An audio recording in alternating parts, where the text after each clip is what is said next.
Bad news is your favorite fantasy sleeper is probably a bum, but good news is I'm going to make sure you know so you don't have to draft them. Now, what I'm doing is I'm looking at all the major sports books in the US. I'm getting all their season-long props and seeing what they are telling us in comparison to the expert rankings on flockfantasy.com and quote-unquote where these experts are horribly, horribly wrong.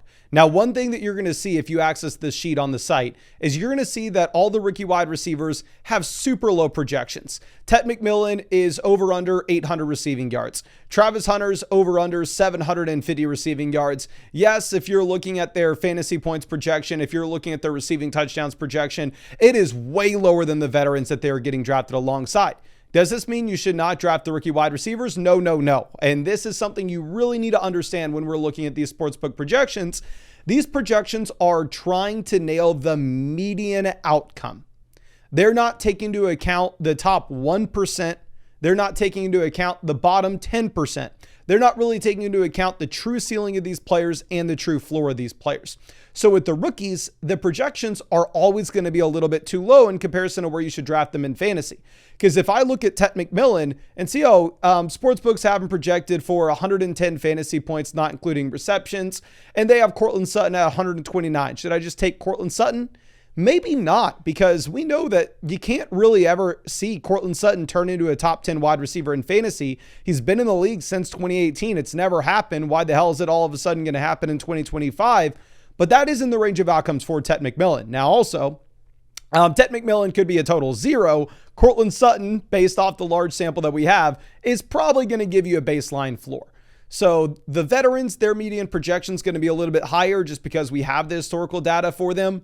But we also know with some of these veterans, like maybe Mike Evans, Courtland Sutton, in comparison to Tet McMillan at this point, that their ceilings could be a little bit lower. And the same thing with Travis Hunter in comparison to Devonta Smith, George Pickens, Jamison Williams. Yeah, they all project to be much better options in fantasy this year from a median perspective, but Travis Hunter's top 5% outcome absolutely crushes what Devonta Smith gives you. It crushes what George Pickens gives you. So I would completely ignore all the rookies on this list. Like, they're naturally going to be lower, but it makes sense, and you should still feel very comfortable drafting them in fantasy. However, the veterans we're about to talk about, that may not be the case. Now, the first wide receiver that sportsbooks absolutely hate, Garrett Wilson. Now, if we dive into the projections you currently have, Garrett Wilson on flockfantasy.com has an average expert ranking of wide receiver 16, right behind JSN, Marvin Harrison, Tyreek Hill, and right ahead of Devontae Adams and Mike Evans. And we actually have Garrett Wilson across all sports books with a touchdown mark at over under 5. If you're looking at his receiving yards mark, it's over under 950, which gives him 125 fantasy points for his projection, as opposed to Tyreek Hill with 141, not including receptions. Now, you may think, oh, well, this is crazy. How the hell are they going to be this low on Garrett Wilson? Garrett Wilson has been a stud throughout his entire NFL career. And honestly, that may be true because we go over and we look at the range of outcomes tool on flockfantasy.com, and you'll see that Garrett Wilson averaged 14.82 fantasy points per game as a 24-year-old wide receiver when he had to share a field with Devontae Adams. He averaged almost 6 receptions a game, 9 targets a game, 64 receiving yards per game, and almost half a receiving touchdown per game. And if we go through and if we look at all similar age 24 wide receiver seasons since the year 2008, you have Mike Evans in 2017. What did he do at 25? He averaged 18 points per game. A.J. Brown in 2021. What did he do in 2022? 17.5 points per game. T.Y. Hilton jumped to 17.5. Deontay Johnson jumped to 17. Really, the only wide receivers that got significantly worse were like Tank Dell, Kendall Wright, and maybe Hollywood Brown. Now, it's not Garrett Wilson's problem and why he's going to suck for fantasy this year and why sportsbooks have his projection so low. It's the passing volume for the Jets offense. I would never sit here and tell you that you can't draft Justin Fields in fantasy because Justin Fields is going to run the hell out of the ball. Justin Fields could potentially have 1,000 rushing yards this year, double-digit rushing touchdowns. That's in his range of outcomes, and Justin Fields could be a top 3 quarterback in fantasy football. But that doesn't help Garrett Wilson. The only thing that helps Garrett Wilson is the passing volume in New York. And the fact of the matter is, Justin Fields may have less passing volume than any quarterback Garrett Wilson's played with, which is crazy to say because Garrett Wilson's played with 40-year-old Aaron Rodgers coming off a torn Achilles and Zach Wilson through his entire career. But if we look at the sportsbook lines that we have for Justin Fields at the moment, Justin Fields is over under 2,500 passing yards, over under 14.5 passing touchdowns. Look at the volume in comparison to all the other quarterbacks that are getting drafted around him in fantasy. Justin Fields just simply is not going to have the consistency that you need as a passer. And you can actually see this as well with the Underdog Pick'em projections. Reason we're throwing Underdog Pick'em projections on here. One, I know y'all are already all drafting on Underdog. And two, at the same time, they're available in a lot more states than where just sportsbooks are. And if we look at what they have Garrett Wilson for, they have Garrett Wilson higher, lower, 4.5 receiving touchdowns. And you go over and you look at a wide receiver getting drafted rounds after Garrett Wilson with Xavier Worthy, where Worthy's not as talented as Wilson. I'll be the first person to admit that, even though I'm drafting a ton of Worthy. They have Xavier Worthy higher, lower, 6.5 receiving touchdowns, higher, lower, 1.5 rushing TDs. So the expectation with the offensive differences will be if you're in a great Chiefs offense, which the Chiefs offense projects to be solid this year, versus a garbage Jets offense, it doesn't matter if you're the better receiver, you're just not going to score fantasy points. And we can actually date this back to data over the past 21 years. I've done the research for y'all. We made an entire video series for this, where if we look at wide receivers in bottom 5 NFL offenses over the past 21 years, you've only seen 3 wide receiver 1 finishes. You've only seen 28 top 24 wide receiver finishes. That means you only have a 26% chance. As opposed to if we're looking at top 5 offenses, you've seen 75% of their wide receiver 1s giving you a top 24 finish. You've seen 60% of their wide receiver 1s giving you a top 12 finish, as opposed to a 2.86% in a bottom 5 offense. I can go over and I can look at that sheet we posted on the site where we have all the offensive projections from Las Vegas sportsbooks, where they currently project the Jets to score 336.5 points this year, only ahead of the Giants, the Saints, and the Browns. So the fact of the matter is, there's not going to be passing volume in New York. They're not going to score a lot of points. When they do score points, it's going to be on the ground, which doesn't help Garrett Wilson. And for that reason, I wouldn't draft Garrett Wilson in round 3. Now, you get him at round 4, different story, right? Because maybe Justin Fields does surprise to the upside. And I know everybody and their mom's going to scream at me, oh, look what Justin Fields did with DJ Moore that one singular season. Oh, did you know that Justin Fields played college football with Garrett Wilson? I understand all of that. Now let's move over and let's look at Chris Olave. Olave falls victim to the same exact thing that's going on with Garrett Wilson with the Jets. Because right now, if we actually look at Olave in comparison to where he's being ranked according to experts on the site, you'll see that he's going alongside DJ Moore, Jalen Waddle, Zay Flowers, Calvin Ridley, and Chris Olave projects to score significantly fewer points than any other wide receiver that he is getting drafted alongside. If we go through and we throw Chris Olave into the range of outcomes tool on the site, it's not going to be that useful because keep in mind, Chris Olave got injured. Obviously, we can go back and we can look at his 2023 season, his 2022 season, and I can fully admit, Chris Olave, phenomenal talent. 3 straight years with over 2 yards per route run as a rookie, second-year player, and third-year player. So Chris Olave, phenomenal talent. The issue is current sportsbooks have the Saints projected out to be the second lowest scoring offense in the NFL. And naturally with that, they're also projecting Chris Olave for very low volume numbers. We can go over and we can look at Underdog Fantasy as an example and see that they have Keon Coleman, higher, lower 5.5 receiving touchdowns in comparison to Chris Olave at 3.5. So maybe if you're a massive Tyler Shuck believer, maybe if you're a massive Spencer Rattler believer, you can ignore all this data. You can say, F it, Mason.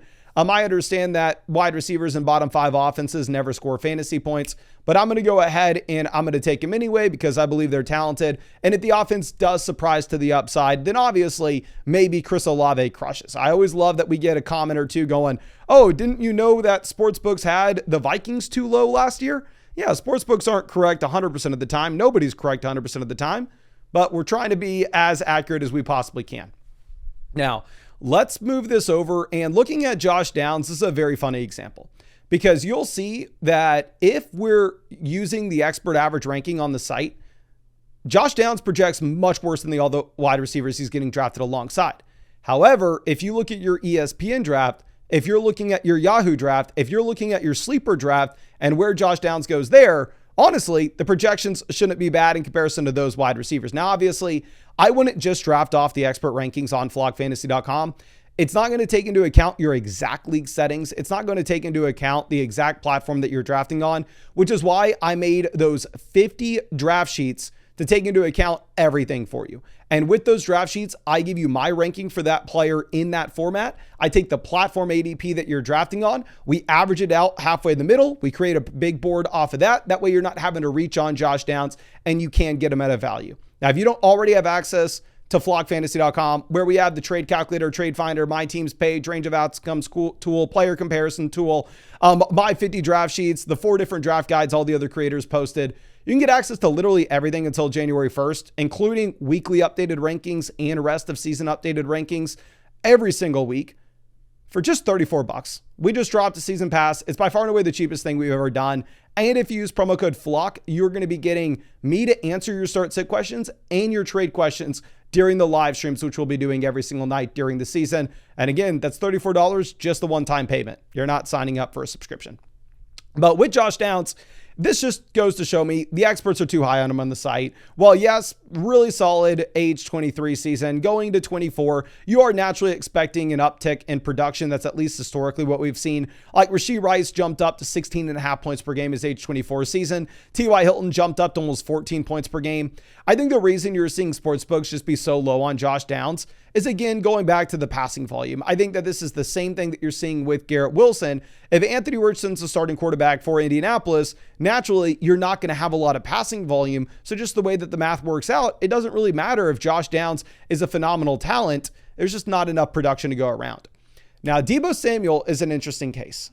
Deebo Samuel is sitting here over under 700 receiving yards, over under 3.5 receiving touchdowns, in comparison to Juwan Jennings, who goes right before him at 850 receiving yards and 5.5 receiving touchdowns.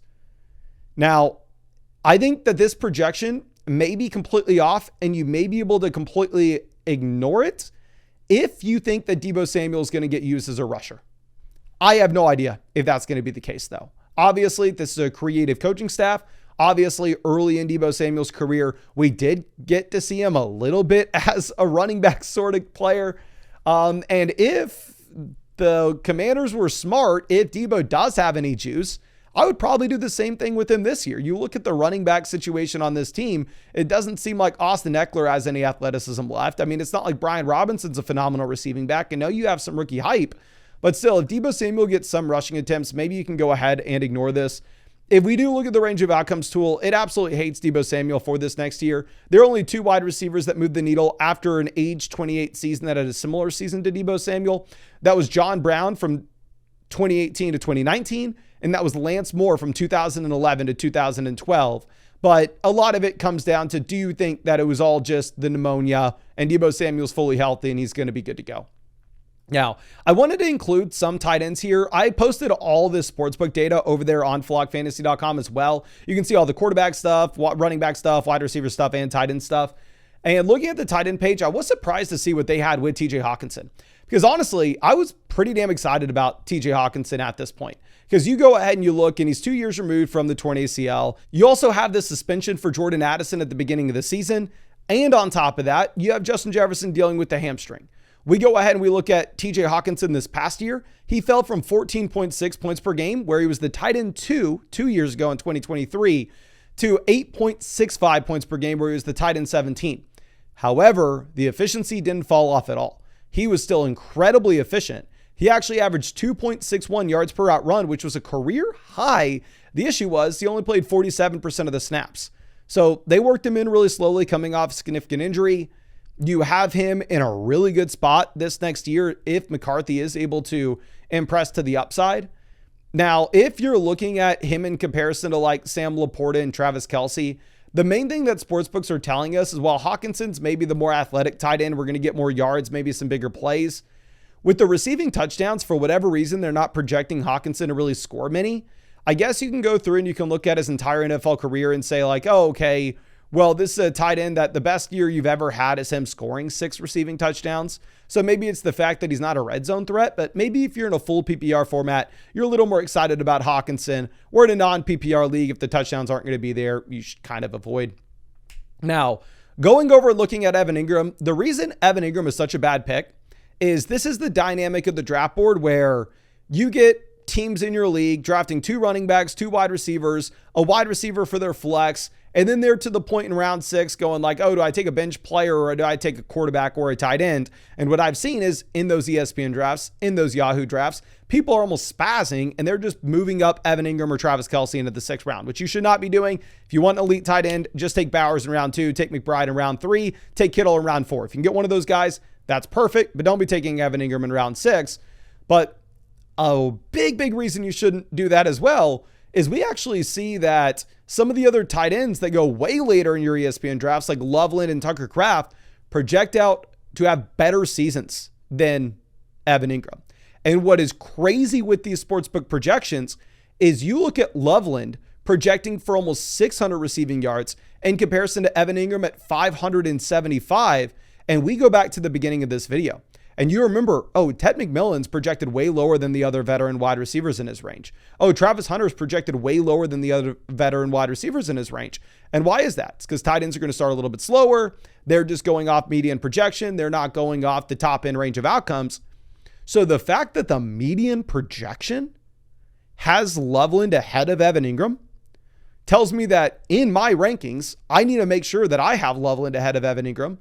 Because if the median projection's higher and at the same time, I am fully confident in saying that Loveland has a much higher ceiling at this point of their respective careers. I mean, it's almost an absolute no-brainer here. So I recently moved Evan Ingram down to tight end 11 in my rankings based off this data. I moved Tyler Warren and Colson Loveland both ahead of him. And I think it would be tough to make an argument that any of these players are in the same tier as like David Njoku. If you just see Njoku, Andrews projected to score almost 100 points, non-PPR. Obviously, I can't find sportsbook projections with receptions. I wish I could.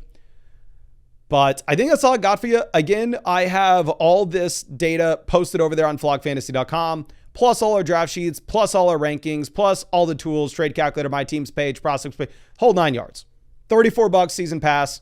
Cheapest thing we've ever done on the site by a country mile. And also, if you use code FLOCK, I'm going to be answering your start set questions and your trade questions when I live stream every single night during the season. So really appreciate you. I'll leave that link in the description. I'll leave that link in the comment section. And I really hope I get to see you out in the live stream later tonight.